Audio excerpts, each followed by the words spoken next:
Hi everyone. I finally made it back, although I know you'll be seeing this after Christmas. I'm so sorry for the delay with this video. It has been a very busy month, and I'm sure you were all just as busy as well. Christmas snuck up on me as usual. I left this past Monday to come visit my son and daughter-in-law and meet my new granddaughter. So it was a very special holiday, and I will be returning back home in a few days. I brought this video with me because I had trouble editing it again with the sound. I keep hoping my editing skills will get better at some point, but in the meantime, it is what it is. So it has been almost a month since I last connected with you, and I have so much to share. First, thank you to all of you who took the time to post and provide feedback regarding the membership option. I completely understand all of your perspectives, and as usual, thank you for steering me back on track. That's why I asked for your opinions. You are right. I certainly have enough on my plate to contend with in getting my house back in order and dealing with my disorder, and I certainly don't need to add to that. So I will continue with the two video segments, and we'll just keep providing the recap on what I'm going through with my therapy and homework for those of you who like to follow along with that, and then providing the cleaning video. I won't be using any licensed or copyrighted materials from my therapist, but I can still discuss with you what we talk about. Maybe at some point further down the road, we can explore the group chat room option again. Um, but I will try to find a platform that is not a cost to you. Maybe it can be a subscription service that I pay for, but that will be sometime in the future if you are interested in it.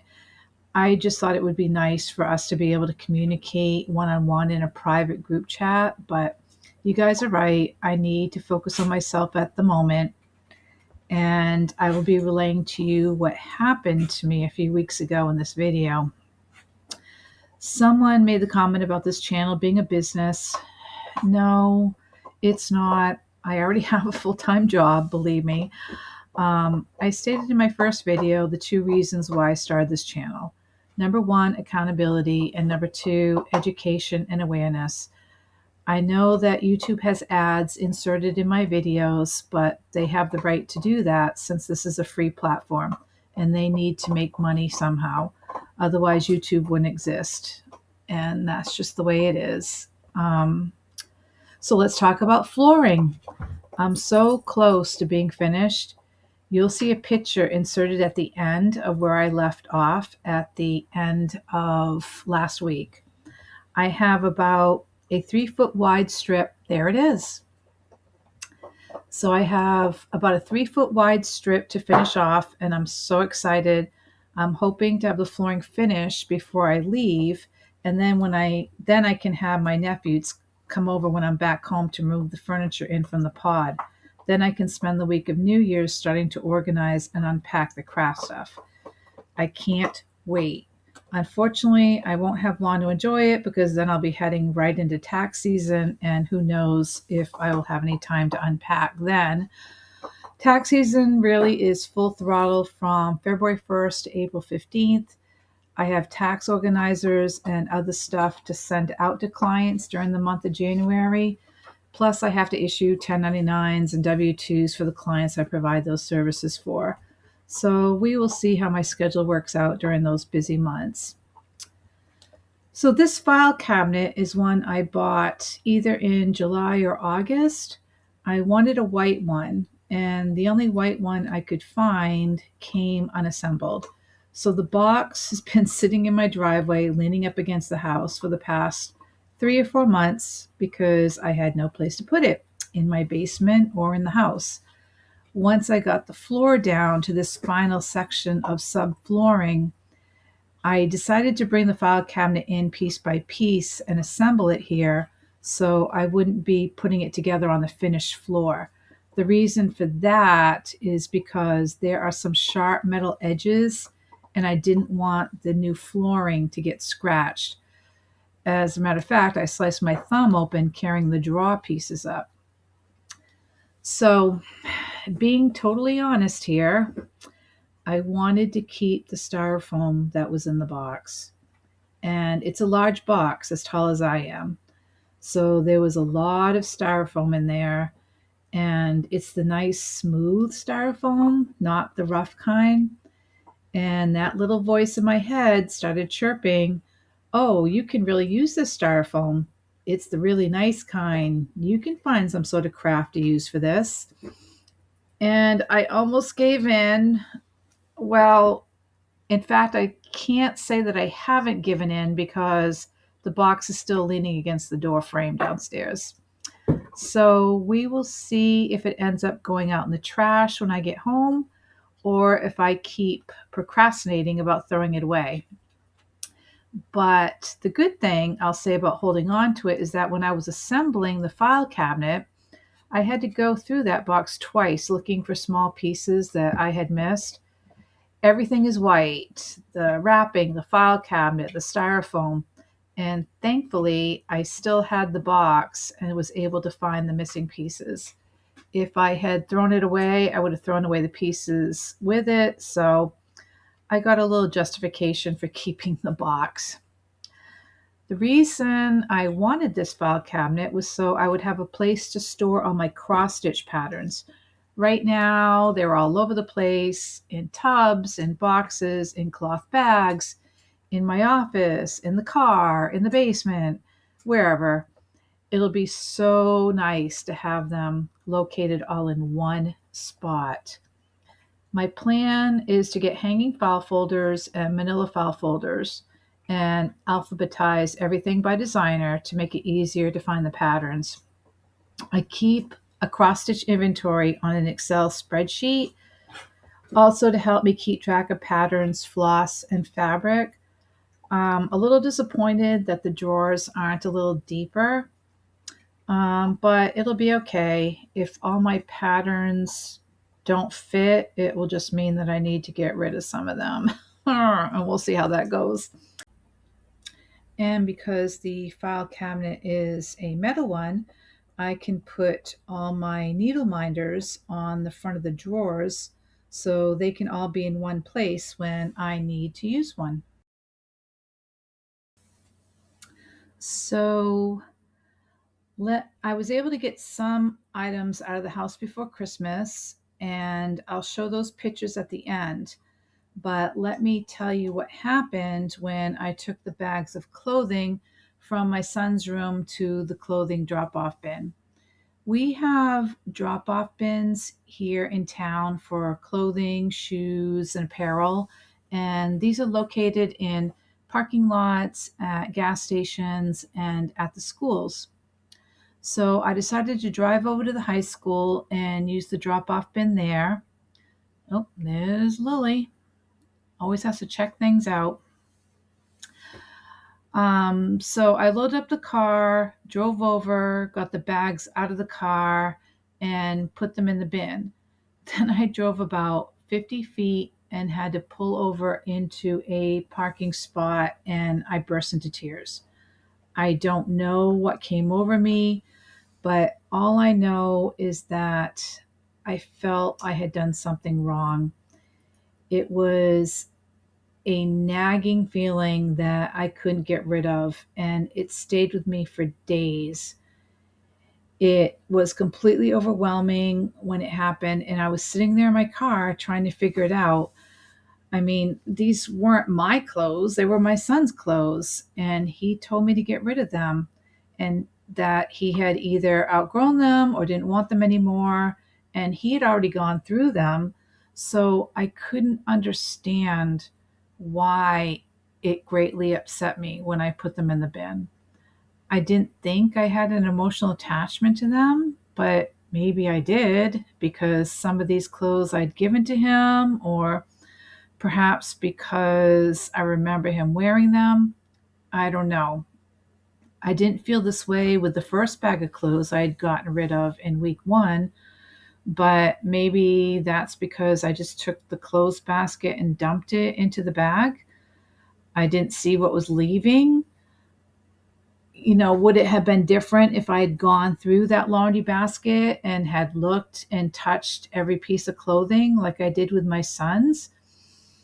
I don't know. But it really shook me up. And like I said, that feeling of doing something wrong stayed with me for 2 or 3 days. It was also the first time I felt defeated in this whole process. I mean, I feel like my attitude had been good.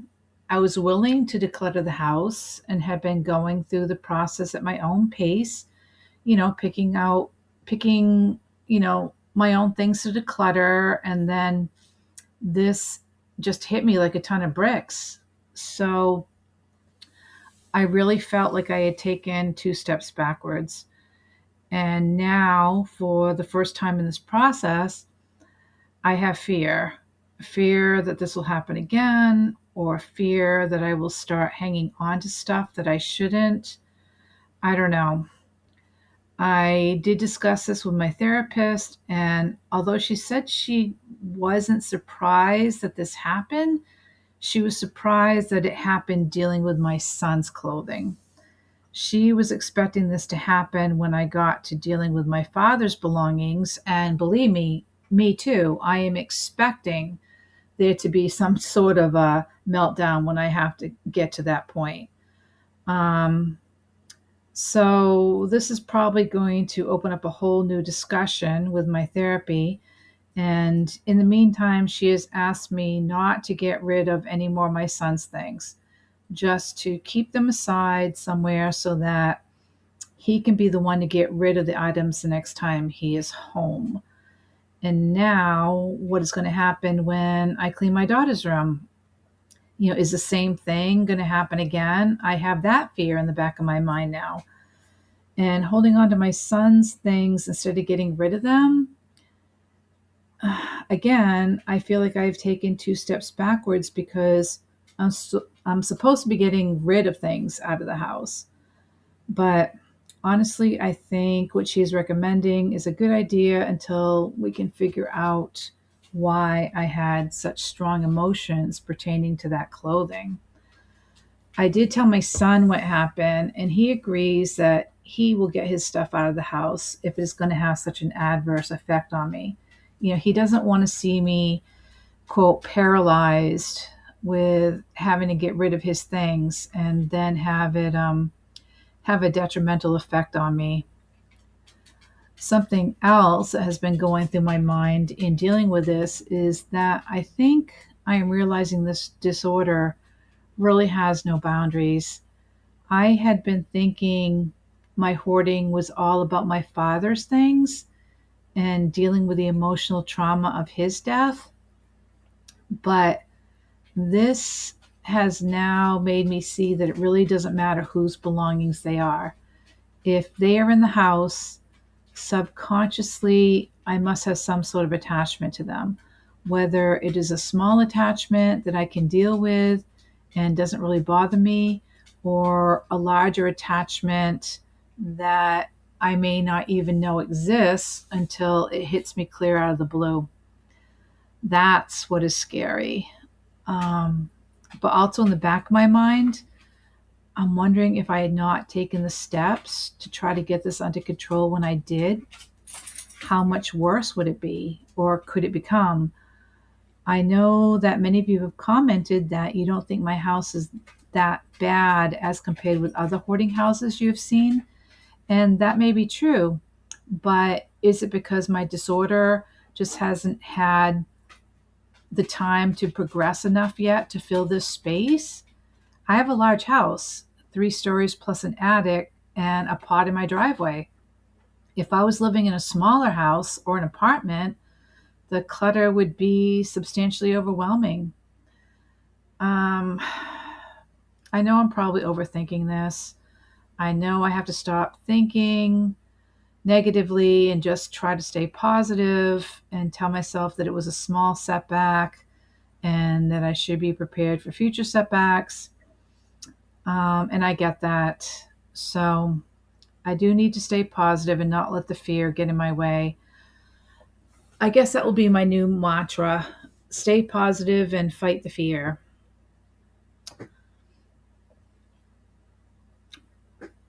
So I hope you all had a very joyous holiday. I hear the Northeast got a snowstorm 2 days before Christmas, so I will be returning home to that. In case you're wondering about the dogs, oh, there's Foxy and Marley. It's so funny. They just pop in just to see what I'm doing, and Lily's the one that will like kind of be nosy and like, oh, what's this? What's this? What are you doing? But anyway, so the dogs did not come with me. I feel sad that they had to spend Christmas at the kennel, but they get treated like queens and they love going there. It's the same place they go to for doggy daycare. So they know all the staff there and they have their doggy playmates. Foxy goes to my mother's house and she gets her special treatment and is spoiled rotten. So the dogs are good and they don't mind it when I go away. They get to have their vacation time as well. And I should mention the church Christmas fair went very well. We received so many compliments from the people who were visiting and shopping. It was a long week leading up to the fair.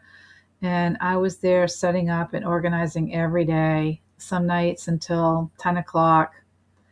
Then the following week is spent cleaning up, contacting all the gift basket, silent auction, and raffle winners, and organizing the stuff we will keep for next year and putting that stuff away in bins and then getting those bins put away in a closet. We have a special closet that's just for the Christmas craft fair.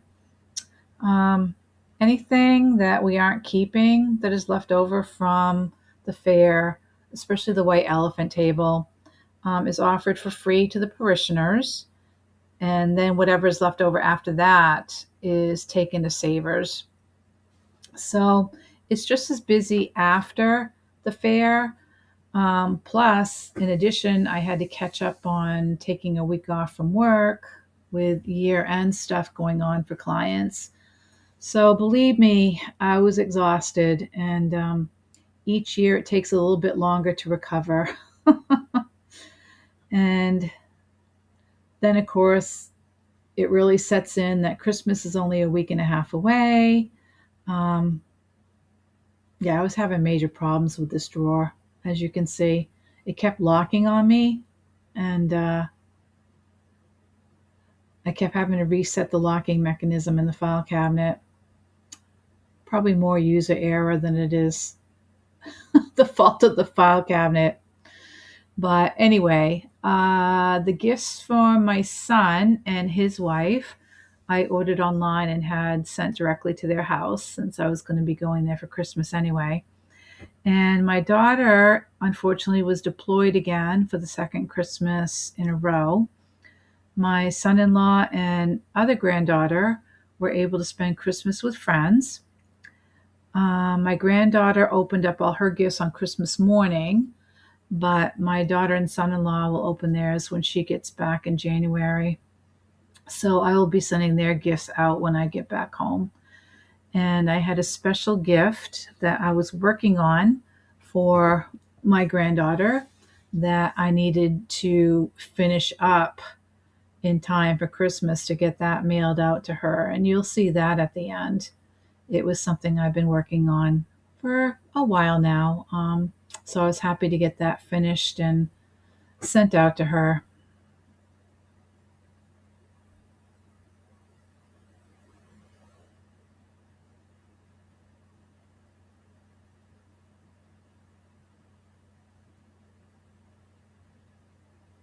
And here's the finished product.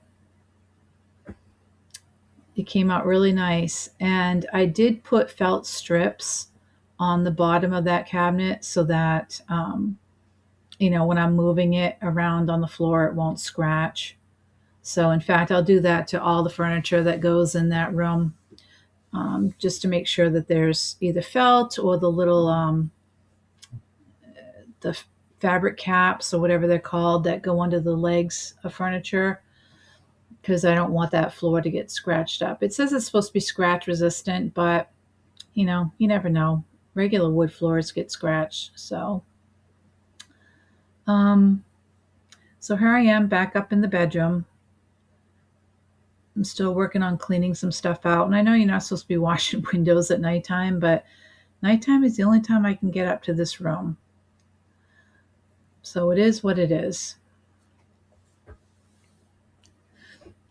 And I basically just wanted to, continue getting stuff out of the room, and then, work on some cleaning. And this is the next day, and you can see it's still again at twilight. But this window, I was having the hardest time with this window because I don't know if you can see it. Oh, there's Lily. But it's kind of slanted at the top. It's not closing correctly. So there's a small gap, and that room is very cold. Thankfully it's at the end of the hall, and I've just been keeping the door closed because I'm not heating the outdoors. I don't heat my upstairs anyway. I only heat the bottom floor, and that's enough. I mean, the heat rises enough so that my bedroom at least is warm. Well, semi-warm when I go to bed at nighttime. It's at the head of the stairs.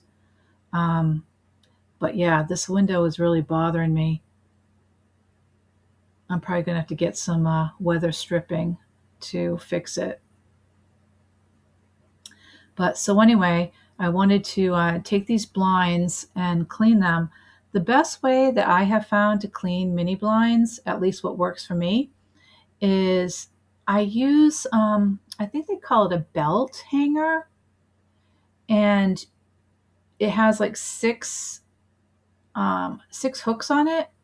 So I just hang the blinds. I open them up full length, hang the blinds on that, and then the hook at the top, I can hang over the shower on the inside, and I spray it down with Mr. Clean or Fantastic, some cleaning spray, and then just turn the shower nozzle directly onto it, with hot water, and it does a great job. And I have a second set that I will be hanging in here on the other window. So, but my goal here is to just finish, cleaning the furniture, cleaning the floor, that wooden cabinet in the corner that you saw me pulling. Those are old Disney movies. And that cabinet, I want to go down into the new craft room.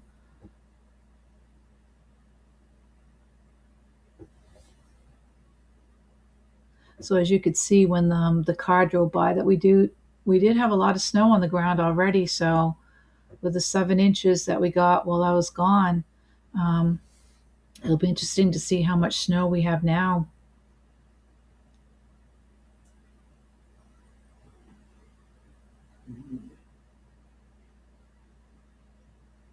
So here I'm just vacuuming out the drawers, and then I'll wipe them down.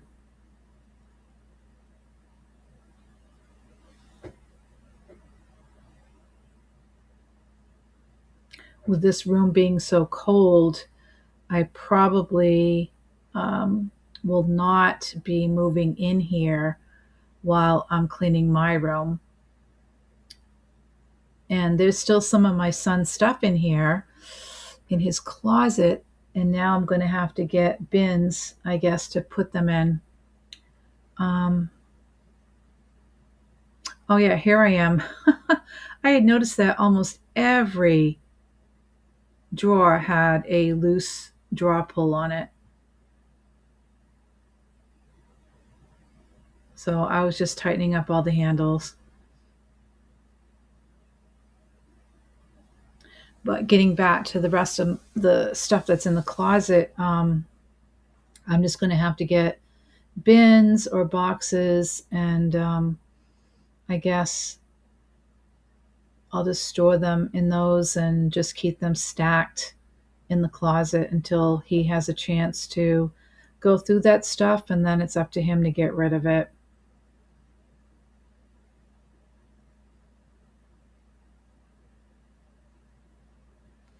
So I don't know, once this room is done, I would like to get in here at some point and steam clean these carpets.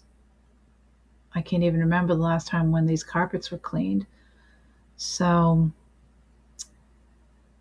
and then I think I may either start on the junk room or I may start on the bag room down in the basement.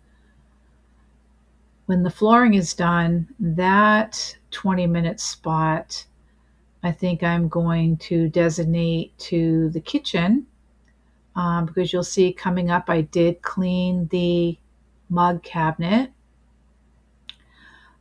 So I will just continue making my way around the kitchen, I think, and cleaning out the rest of the drawers and the cabinets in there. I need to do that anyway. I'll have a cleaning video designated to the kitchen because every year before tax season starts, I clean the kitchen. I clean off that counter that has all the stuff on it.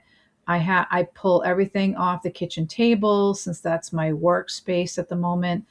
Get that all clean, get my supplies all organized because like I said, once tax season starts, I don't have time for anything. It is full steam ahead for a good 3 months. So I get all that stuff done ahead of time and it helps me out a lot. So here we are now. This is what I call my coffee area. It's just the small counter that's next to the stove. And as you can see, all the dogs' prescriptions and their supplements are there on the counter. I just have them there because when I make my coffee in the morning, it reminds me that I need to give the dogs their medication. And then here is the the mug cupboard, the mug cabinet. It's also my kitchen pharmaceutical cupboard. I keep all my aspirins and my prescriptions in there. Again, just basically because I know that when I reach in there in the morning to get my mug that I'll see that stuff. So my goal was to get this down to 2 shelves. As you can see, there's 3 shelves full of mugs and stuff. And I really wanted to get this down to 2 shelves. I have no idea when I started this how many mugs were even in there. You can see that they're double stacked in some areas. So I just wanted to pull everything out first, wipe down the shelves, and then decide what I would keep and what would be going back. And I did not get this done in time for the craft fair. I know a lot of you had said, oh, take some of those mugs and you can fill them with Christmas candy or whatever, which I thought was an awesome idea. I just didn't have time to do that.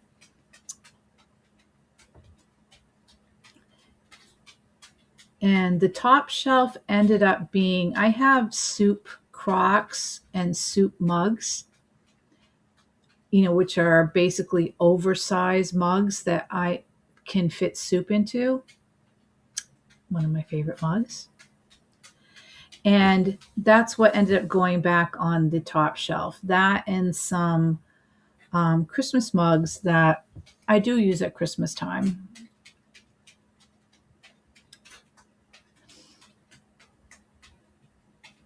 Now this, I really thought that cleaning out this cabinet would be emotional. And I think that I had said that in my last cleaning video that I was expecting this to be hard because I knew that I had mugs in there that had been given to me by, my father and my mother. And I have a mug in there that was my grandmother's. And, my kids have given me mugs. I think that I purposely did not make this stressful for myself. If I didn't want to get rid of a mug, I didn't. I just held on to it because this is just the first go, the first round at going through this cabinet. And here I am just checking expiration dates on aspirin and other pill bottles. But I figured that after what had happened with the clothing bags, that I was not going to get stressed out about these mugs. So if I looked at it and decided that I want to keep it, I just kept it. And I kept these mugs out on the stove for, quite a while. Um, like I said, sometimes I will just leave things out because, see, look at here, it is the next day.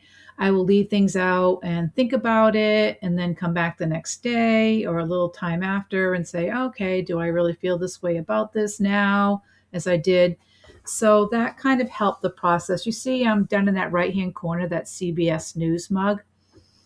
I almost kept that, and it for sentimental reasons. I got that mug. I was working at a hotel in 1996 that actually did the primary debates for all the candidates, and CBS had taken over like the whole ballroom. They had it set up like a mini television center, and I was standing there drinking out of that CBS mug one morning, and this person, I hear this voice, "You think you can get me a cup of coffee?" And it was Bill Clinton when he was running for president. He was there for the primary debates. So seeing that mug, now I had completely forgotten that that mug was in that cabinet. And it made me, think about how I got that mug and how I had met Bill Clinton. But I almost kept the mug, and then I'm like, I don't need the mug. I don't have an attachment to the mug. I have that memory without having to keep the mug. And I know that many of you have said that about my father's things. I'll still have the memory of my father without needing to hold on to his belongings. And I get that. But I think a mug is different than his we'll see. We'll see what happens. But it is one of the mugs that I did end up letting go of. And here's the finished result. So I am so happy, so happy. I got rid of enough stuff, enough mugs. I got rid of 10 mugs total. And there was room in that cabinet for all the dogs' prescriptions and supplements to be put up into the cabinet, and all mine. So on that bottom shelf, all on the right-hand side, is all of our medications. And I am just so happy. And these are all the mugs that left. So I'm happy with the result. So continuing with what left the house. These are the bags of clothing from my son's room in the back of the van. And then here they are in front of the bin before I actually put them in the bin and then had my meltdown. This is the cabinet that is next to my refrigerator. And I had decided that I couldn't deal with this right now when I was cleaning because I need to get newspaper to be able to wrap this up so that they don't break. But there were a couple of wine glasses in here that I did decide to donate and use for the Christmas craft fair. And here they are. And they're a beautiful, beautiful purple color. And I can remember thinking that when I received these, like how pretty they were. But I'll tell you right now, for the life of me, I cannot remember who gave them to me or when I got them. And I don't think I've ever used them. So I'm glad that I was able to use them for the Christmas fair. And here are two of them in one of the gift baskets with a couple bottles of wine and some sauces. And here are the other two in a different basket. That's actually a wooden box that says Merry Christmas. And that was down in my basement. And someone had given that to me one year. And it had my Christmas gift in it. And it still had the tissue paper and the ribbons in it. So perfect. Something else that left the house. And I was able to donate those 4 wine glasses. We had our family Christmas party the week after the Christmas craft fair. And we usually do a Yankee swap, or we'll have joke gifts or fun gifts. And this was my gift this year. I had gone to Walmart and I got a plunger, and that is 4 rolls of toilet paper that left the house. I made the little sign, the little yellow sign in case you get crap for Christmas, and then the face and the buttons are drawn on just with a white piece of paper that is wrapped around the toilet paper, so I wasn't drawing on the toilet paper. And then it's a cellophane bag with a ribbon on top that looks like hair. And I love this. My niece's husband got this as his gift, and she just could not stop laughing. She thought it was so funny. And I think I'm going to make some of these up next year for the Christmas fair, put them on the craft table. I bet they'll be a big hit. So this is a picture. It's not a very good one. This is a picture of my father with my other niece, probably when she was about 7 months old. And she is playing with a little wooden train. And I've told you in other videos that my father was a train person. And she just loved this train. And from this point forward, every time she went to his house growing up, she would play with this train. And when I had cleaned out his house, I had found this train, and I knew that it was going to go to my niece.